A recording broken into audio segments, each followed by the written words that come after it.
Hello दोस्तों, नमस्कार। मैं रंजीत श्रीवास्तव आप सभी का आइडियल इंस्टीट्यूट के यूट्यूब चैनल पर स्वागत करता हूं। दोस्तों, आज हम लोग पढ़ेंगे विषय हिंदी और हिंदी विषय का एक टॉपिक है जिसका नाम है वर्णमाला। तो वर्णमाला के बारे में आज हम लोग संपूर्ण जानकारी प्राप्त करने का प्रयास करेंगे। वर्णमाला से संबंधित क्या क्या प्रश्न आपकी परीक्षा में पूछे जा सकते हैं, उन सभी प्रश्नों पे आज हम लोग विस्तृत जानकारी लेने का प्रयास करते हैं। तो चलिए आइए पढ़ना प्रारंभ करते हैं। टॉपिक का नाम क्या है? वर्णमाला। देखिएगा, वर्णमाला होता क्या है, किसे वर्णमाला के नाम से जाना जाता है। तो सबसे पहले आप जानेंगे वर्ण क्या होता है। वर्ण किसे कहते हैं? भाषा की सबसे छोटी इकाई, भाषा की सबसे छोटी इकाई वर्ण कहलाती है। अगर आपसे पूछा जाए वर्ण क्या होता है तो आप बताएंगे भाषा की सबसे छोटी इकाई, भाषा की सबसे छोटी इकाई, सबसे छोटी इकाई, भाषा की सबसे छोटी इकाई वर्ण कहलाती है। क्या कहलाती है? वर्ण कहलाती है। भाषा की सबसे छोटी इकाई वर्ण कहलाती है। और जब कई वर्ण मिल जाए आपस में, कई वर्णों के समूह को वर्णमाला कहा जाता है। सबसे पहले जानेंगे वर्ण क्या होता है। भाषा की सबसे छोटी इकाई को वर्ण कहते हैं और कई वर्णों के समूह को वर्णमाला कहा जाता है। हिंदी वर्णमाला में कुल वर्णों की संख्या आपकी 52 होती है। हिंदी वर्णमाला में कुल वर्ण कितने होते हैं? 52 होते हैं। तो कुल वर्णों की संख्या 52 होती है और हिंदी वर्णमाला के वर्णों को मुख्य रूप से दो भागों में वर्गीकृत किया जाता है। हिंदी वर्णमाला को आप लोग मुख्य रूप से दो भागों में वर्गीकृत करेंगे। कौन कौन से इसके दो भाग बनेंगे? एक होता है बच्चा स्वर, एक होता है स्वर और दूसरा होता है व्यंजन। दूसरा क्या होता है? व्यंजन। तो स्वर और व्यंजन में वर्णों को वर्गीकृत किया जाता है। अब देखिए, स्वर किसे कहते हैं? वे वर्ण जिनके उच्चारण में किसी की सहायता ना लेनी पड़े या स्वतंत्र रूप से उच्चरित होने वाले वर्णों को स्वर कहा जाता है। फिर से समझो, जो स्वतंत्र रूप से बोले जाते हैं या स्वतंत्र रूप से उच्चरित होने वाले जो वर्ण होते हैं उन्हीं को स्वर कहा जाता है। हिंदी वर्णमाला में स्वरों की संख्या 11 होती है। हिंदी वर्णमाला में स्वर कितने होते हैं? 11 होते हैं। 11 स्वर देखिएगा कौन कौन से हैं। कभी कभी एग्जाम में यही से प्रश्न पूछ दिया जाता है, कहेगा निम्न में से कौन सा वर्ण स्वर नहीं है या निम्न में से कौन सा वर्ण स्वर है। तो आपको ये 11 स्वरों की जानकारी होनी चाहिए कि हिंदी वर्णमाला के 11 स्वर कौन कौन से हैं। तो देखिएगा बेटा, 11 स्वर कौन कौन से हैं? अ आ इ ई उ ऊ और री। री के बाद आप देखेंगे ए ऐ ओ औ तक। तो आ से लेकर के औ तक जो वर्ण आते हैं वर्णमाला में, इन्हीं को स्वर के नाम से जाना जाता है ना। इसमें अंग और आहा नहीं शामिल है, इस बात को ध्यान रखिएगा। आ से लेकर के औ तक जो आपके 11 वर्ण हैं, इन्हीं को स्वर के नाम से जाना जाता है। ठीक, इसके बाद देखेंगे बेटा व्यंजन क्या होता है। तो वे वर्ण जो स्वरों की सहायता से बोले जाते हैं उनको व्यंजन कहा जाता है। आपसे पूछा जाए व्यंजन किसे कहते हैं तो आप क्या बताएंगे? वे वर्ण जो स्वरों की सहायता से बोले जाते हैं उनको व्यंजन कहा जाता है। आप लोग अपनी कॉपी पे इसको नोट भी कर लीजिएगा ताकि कल को याद रहे कि व्यंजन की परिभाषा क्या है, स्वर की परिभाषा क्या है। हालांकि लिखने की अपेक्षा आपको समझने पे ज्यादा ध्यान देना है। अगर कोई चीज समझ लेते हैं तो वो आपकी स्थायी हो जाती है ना, तो समझना ज्यादा है। यदि आपको लगे कि लिखने लायक है तो कॉपी पे अपने नोट कर लीजिएगा, है ना। व्यंजन की परिभाषा क्या बताया मैंने? वे वर्ण जो स्वरों की सहायता से बोले जाते हैं उनको व्यंजन कहते हैं। और हिंदी की वर्णमाला में जो आपके मुख्य व्यंजन है उनकी संख्या 33 होती है। अगर इनकी संख्या की बात किया जाए कि हिंदी वर्णमाला में मुख्य व्यंजन कितने हैं, तो मुख्य व्यंजन आपके 33 होते हैं और आपके स्वर कितने हैं? 11। ठीक, इसके बाद इनके वर्गीकरण की हम बात करते हैं। स्वरों का वर्गीकरण कितने भागों में किया जाता है? तो उच्चारण स्थान के आधार पर या उच्चारण की दृष्टि से इनको 3 भागों में बांटा गया है। स्वरों को उच्चारण की दृष्टि से 3 भागों में बांटा गया है। 3 भाग बेटा देखिए कौन कौन से होते हैं। तो पहला है इसका एक ह्रस्व स्वर। पहला कौन सा बेटा? ह्रस्व स्वर। या ह्रस्व स्वर को ही मूल स्वर के नाम से जाना जाता है। इसी को मूल स्वर भी कहते हैं और इसी को लघु स्वर के नाम से भी जाना जाता है, लघु स्वर। तो चाहे आप लघु स्वर बोलें, चाहे मूल स्वर कहें या ह्रस्व स्वर कहें, एक ही बात होती है। अब इनकी परिभाषा देखिए, ह्रस्व या मूल स्वर की परिभाषा क्या है? तो वे वर्ण जिनके उच्चारण में 1 मात्रा का समय लगता है उनको ह्रस्व या मूल स्वर के नाम से जाना जाता है। क्या इसकी परिभाषा? वे वर्ण जिनके उच्चारण में 1 मात्रा का समय लगता है इनको ह्रस्व या मूल स्वर के नाम से जाना जाता है। ह्रस्व या मूल स्वरों की संख्या 4 होती है। आपसे पूछा जाए हिंदी वर्णमाला में ह्रस्व स्वर कितने हैं, तो ह्रस्व स्वर 4 होते हैं। अब अगला प्रश्न पूछा जा सकता है कि वह कौन कौन से वर्ण हैं जो ह्रस्व स्वर कहे जाते हैं, कौन से 4 वर्ण हैं जिन्हें ह्रस्व स्वर कहा जाता है। तो देखिएगा 4 वर्ण कौन कौन से हैं। छोटा आ, छोटी ई, छोटा ऊ, इसके अलावा री, ये 4 वर्ण हैं। इन्हीं को ह्रस्व या मूल स्वर के नाम से जाना जाता है। बेटा इनको याद कैसे करना है, तो इसके लिए ट्रिक याद रखिएगा।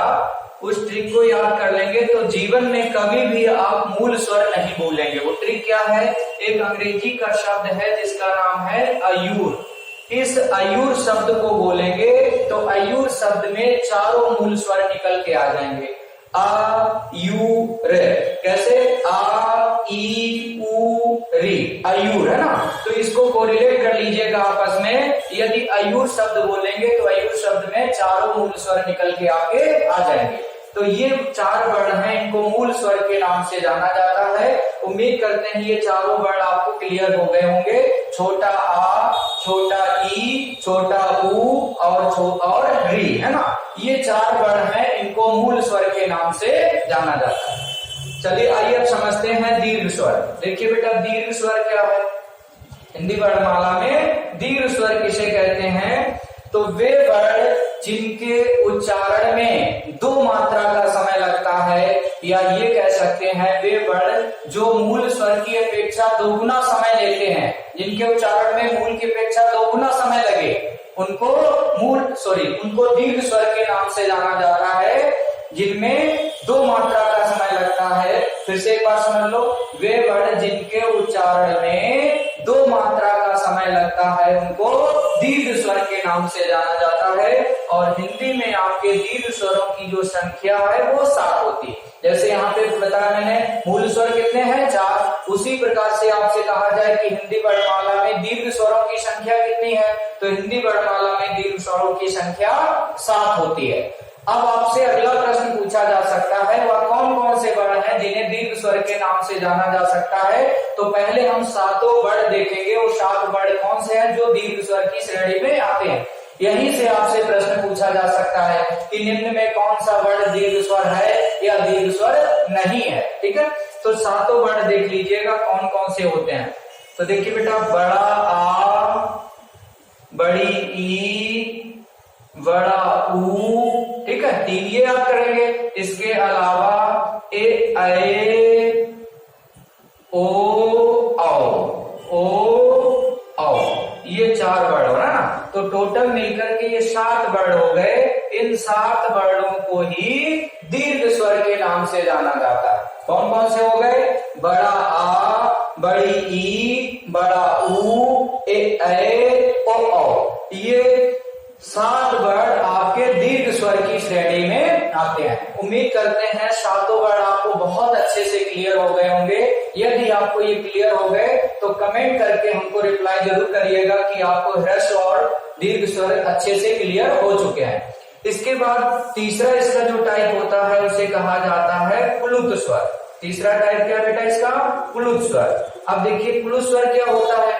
तो वे वर्ण जिनके उच्चारण में 3 मात्रा का समय लगे या 3 मात्रा का बोध होता है उनको उनको प्लुत स्वर के नाम से जाना जाता है। एक इसकी दूसरी परिभाषा ऐसे भी बोल सकते हैं, वे वर्ण जिनके उच्चारण में मूल स्वर की अपेक्षा 3 गुना समय लगे उनको प्लुत स्वर के नाम से जाना जाता है। ठीक, यहाँ प्लुत स्वर की संख्या के बारे में कोई स्पष्ट जानकारी नहीं है। प्लुत स्वर की जो बनावट होती है वो अंग्रेजी के एस लेटर के आकार की होती है। जो एस टाइप का आकार का लेटर होता है इसी को प्लुत स्वर के नाम से जाना जाता है। सामान्यतः इसका प्रयोग संस्कृत भाषा में प्रयोग किया जाता है और जहां पे प्लुत स्वर का प्रयोग होगा वहां पे उस शब्द के उच्चारण में आप देखेंगे बहुत अधिक समय लगेगा ना, मूल की अपेक्षा 3 गुना समय लगता है या 3 मात्रा का समय लगेगा। जैसे आपने संस्कृत में एक शब्द लिखा देखा होगा ओम, जब हम ओम शब्द को लिखते हैं तो आप देखेंगे ओम लिखने में ये प्लुत स्वर का प्रयोग हुआ है। अब ओम का उच्चारण होता है तो इसमें बहुत समय लगेगा। कैसे बोलते हैं हम ओम को? ओ में, है ना, तो बहुत ज्यादा समय लगा है इसलिए ये प्लुत स्वर हो गया। ठीक है, तो वे वर्ण जिनके उच्चारण में मूल की अपेक्षा 3 गुना समय लगे या जिनमें 3 मात्रा का समय लगता है उनको प्लुत स्वर के नाम से जाना जाता है। चलिए, तो ये हो गया स्वर का विभाजन। उच्चारण के आधार पे स्वरों को 3 भागों में बांटा गया है। कौन कौन से 3 भाग? एक ह्रस्व या मूल स्वर, दूसरा दीर्घ स्वर और तीसरा प्लुत स्वर। उम्मीद करते हैं स्वरों का वर्गीकरण आपको अच्छे से क्लियर हो गया होगा। चलिए, अब हम लोग पढ़ते हैं व्यंजन के बारे में। व्यंजन का वर्गीकरण कितने भागों में किया गया है? तो जिस प्रकार से हमने उच्चारण के आधार पर स्वरों का वर्गीकरण समझा कि 3 भागों में किया गया है, इसी प्रकार से जो आपका व्यंजन है इसको भी देखिएगा मुख्य रूप से 3 भागों में बांटा जाएगा। चलिए, व्यंजन के बारे में अच्छे से जानकारी प्राप्त करते हैं तो हेडिंग डाल लीजिएगा व्यंजन। व्यंजन, है ना, इसकी परिभाषा पे मैंने आपको बता दी थी कि वे वर्ण जो स्वरों की सहायता से बोले जाते हैं उनको व्यंजन कहा जाता है और मुख्य व्यंजन आपके 33 होते हैं। इनका जो विभाजन है वो 3 भागों में किया गया है, यानी व्यंजन को 3 भागों में वर्गीकृत किया गया है। कौन कौन से होते हैं? तो पहला है बेटा इसमें स्पर्श व्यंजन। कौन सा व्यंजन? स्पर्श व्यंजन। फिर दूसरा होता है इसका एक अंतस्थ व्यंजन। दूसरा कौन सा है? अंतस्थ व्यंजन। अंतस्थ व्यंजन। और तीसरा इसका नाम होगा जिसे हम ऊष्म व्यंजन कहेंगे। किस नाम से जानेंगे? ऊष्म व्यंजन। तो इस प्रकार से मुख्य रूप से व्यंजन को 3 भागों में बांटा जाता है। ठीक, अब इसमें स्पर्श व्यंजन की संख्या की बात करें तो स्पर्श व्यंजन आपके बेटा 25 होते हैं। स्पर्श व्यंजनों की संख्या कितनी है? 25। अभी आपको दिखाएंगे हम सब 25 कौन कौन से वर्ण है। ठीक है, पहले आपसे इतना याद रख लो, इतना पूछा जा सकता है कि स्पर्श व्यंजनों की संख्या कितनी। कई बार ये परीक्षा में प्रश्न आ चुका है, स्पर्श व्यंजन कितने हैं। ठीक, फिर आप जानेंगे वो कौन कौन से वर्ण हैं जो स्पर्श व्यंजन की श्रेणी में आते हैं। इसके बाद दूसरे नंबर पे हमने इसका नाम दिया है अंतस्थ व्यंजन। तो अंतस्थ व्यंजन की जो संख्या होती है वो 4 होती है। अंतस्थ व्यंजन पूछे जा कितने हैं? 4। इसी प्रकार से ऊष्म व्यंजन आपके 4 होते हैं। तो 4 अंतस्थ व्यंजन है, 4 ऊष्म व्यंजन है। 25 + 4 + 4 करेंगे तो 25, 4 29 और 4 33। तो इस प्रकार से जो मुख्य व्यंजन है ये 33 होते हैं। इनको 3 भागों में बांटा जाता है, स्पर्श व्यंजन, अंतस्थ व्यंजन और ऊष्म व्यंजन। अब एक एक करके इनको समझ लेते हैं। स्पर्श व्यंजन किसे कहते हैं? तो संस्कृत का बेटा एक सूत्र है, काद्यो मांशानः स्पर्शः। काद्यो मांशानः स्पर्शः। इस सूत्र का अर्थ होता है जिसका प्रारंभ का से हो रहा हो और जिसका समापन या जिसका अंत मा पे हो रहा हो उसी को स्पर्श व्यंजन के नाम से जाना जाता है। मीन्स प्रारंभिक वर्ण जो होगा वो का होगा और इसका जो अंतिम वर्ण होगा वो मा होगा। तो का से लेकर के मां तक के सभी वर्णों को स्पर्श व्यंजन के नाम से जाना जाता है। ठीक है, और अच्छे से इसको समझते हैं। का से मां तक देखिए कितने वर्ण आ जाएंगे, तो इनको 5 वर्गों में वर्गीकृत कर दिया जाएगा। एक होता है बेटा का वर्ग, कौन सा? का वर्ग। अब देखिए का वर्ग के अंतर्गत कौन कौन से वर्ण आ जाएंगे? तो का वर्ग में आ जाएगा आपका का, खा, गा, घा, अंग। का, खा, गा, घा, अंग तक ये का वर्ग कहलाता है।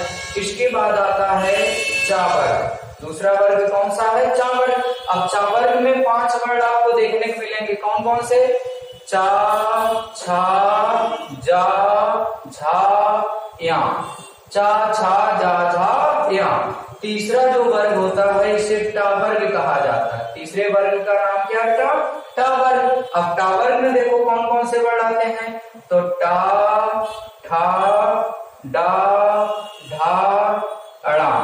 टा, ठा, डा, ढा, अड़ा। तीसरा चौथा जो वर्ग है उसका नाम है ता वर्ग। चौथे वर्ग का नाम क्या बेटा? ता वर्ग।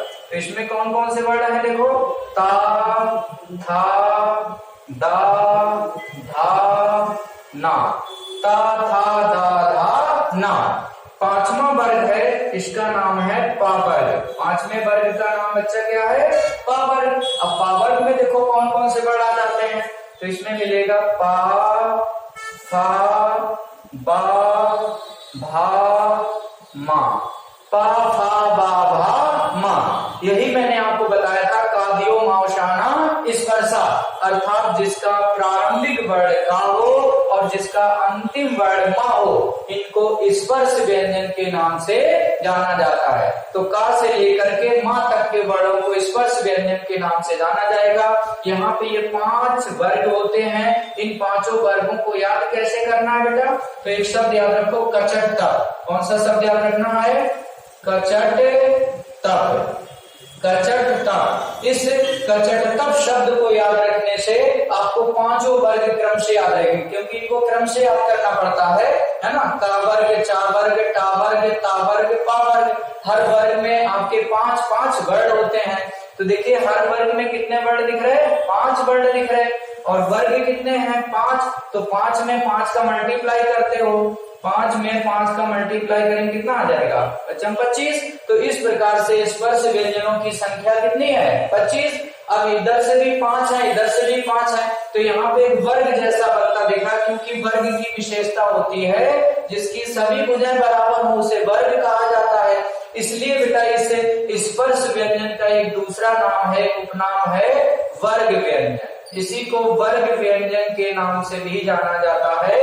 आपसे पूछा जाए वर्ग व्यंजन किसे कहते हैं, तो स्पर्श व्यंजन को ही वर्ग व्यंजन के नाम से भी जाना जाता है। उम्मीद करते हैं आपको स्पर्श व्यंजन बहुत ही अच्छे से समझ में आ गए होंगे। ठीक, तो का से लेकर के मा तक के जो वर्ण हैं ये स्पर्श व्यंजन कहलाते हैं। इनकी संख्या कितनी होती है? 25 होती है। ठीक है, चलो अपनी कॉपी पिन को नोट भी कर लेना और अच्छे से समझ लेना। इसके बाद अब हम लोग समझेंगे अंतस्थ व्यंजन। किसके बारे में जानकारी प्राप्त करेंगे? अंतस्थ व्यंजन।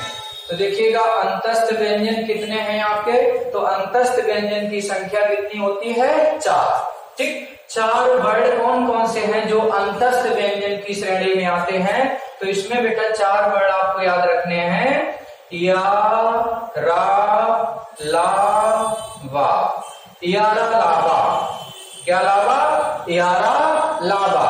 या, रा, ला, वा। ये जो 4 वर्ण हैं इन्हीं को अंतस्थ व्यंजन के नाम से जाना जाता है।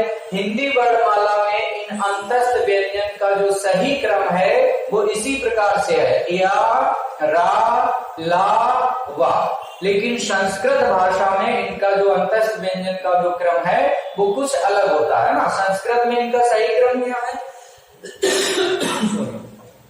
संस्कृत में इनका जो सही क्रम है वो क्रम ये होता है, या, वा, रा, ला। या, वा, रा, ला। ये जो क्रम है वो संस्कृत भाषा में है। लेकिन हिंदी विषय आप पढ़ रहे हैं तो हिंदी विषय में इनका जो क्रम होगा वो या, रा, लावा होता है। उम्मीद करते हैं ये 4 वर्ण आपको क्लियर हो गए होंगे। या, रा, लावा, इन्हीं को अंतस्थ व्यंजन के नाम से जाना जाएगा। ठीक है, आपसे प्रश्न पूछा जा सकता है कि निम्न में से कौन सा वर्ण अंतस्थ व्यंजन है अथवा नहीं है? है ना, इन्हीं में से पूछा जा सकता है कि कौन सा वर्ड अंतस्थ व्यंजन है या नहीं है। तो ये चारों यदि आपको अच्छे से क्लियर है तो आराम से इस प्रश्न का आंसर आप दे सकते हैं। ये 4 वर्ड याद रखने, कौन से, या, रा, लावा, या, रा, लावा। चलिए अब समझते हैं ऊष्म व्यंजन। ऊष्म व्यंजन किसे कहते हैं? तो ऊष्म व्यंजन देखिए वे वर्ड जिनके उच्चारण में ऊष्मा उत्पन्न होती है, ऊष्मा निकलती है, उन्हें ऊष्म व्यंजन कहते हैं। और ऊष्म व्यंजन की जो संख्या होती है वो 4 होती है। ऊष्म व्यंजन कितने हैं? 4। अब देखिए ऊष्म व्यंजन है कौन कौन से, 4 वर्ड कौन कौन से होते हैं? तो 4 वर्ड बेटा शा, सा, सा, हा, ठीक, तीनों शा प्लस हा मिलकर के जो 4 वर्ड बने हैं इन्हीं को ऊष्म व्यंजन के नाम से जाना जाता है। इन तीनों शा के हिंदी में जो नाम है इनको याद रखेंगे। ये जो पहला सा है इसको तालव्य सा के नाम से जाना जाता है, क्योंकि इसका उच्चारण तालु से होता है, इसलिए तालव्य सा के नाम से जाना जाएगा। दूसरा जो सा आया है जिसे हम आप षटकोण वाला सा बोलते हैं, इसका जो वास्तविक नाम है ये मूर्धन्य सा है। इसका उच्चारण मूर्धा से होता है, इसलिए इसे मूर्धन्य सा के नाम से जाना जाता है। और तीसरे नंबर जो सा आया जिसे हम सपेरा वाला सा कहते हैं, इसका जो वास्तविक नाम है वो दंती सा है, क्योंकि इसका उच्चारण दांतों से होता है, इस वजह से इसे दंती सा के नाम से जाना जाता है। ठीक है, तो इन तीनों सा के वास्तविक नाम भी याद रखिएगा। ठीक, तो ये जो 4 वर्ड हैं इन्हें ऊष्म व्यंजन के नाम से जाना जाता है। उम्मीद करते हैं आपको ये ऊष्म व्यंजन के 4 वर्ड अच्छे से क्लियर हो गए होंगे। यदि आपको ये सभी चीजें क्लियर हो रही तो कमेंट करके हमको रिप्लाई जरूर करना कि आपको ठीक व्यंजन के बारे में जो मैंने 3 बताया है, स्पर्श व्यंजन, अंतस्थ व्यंजन, ऊष्म व्यंजन, क्या अच्छे से क्लियर हो चुके हैं। ठीक है, तो सभी लोग जरूर रिप्लाई करें। यदि आपको स्वर और व्यंजन का वर्गीकरण क्लियर हो चुका है तो रिप्लाई करके हमको जरूर बताएं। ठीक है, चलिए अगली क्लास में बेटा हम इसी के आगे की चीजें और आपको समझाएंगे आगे।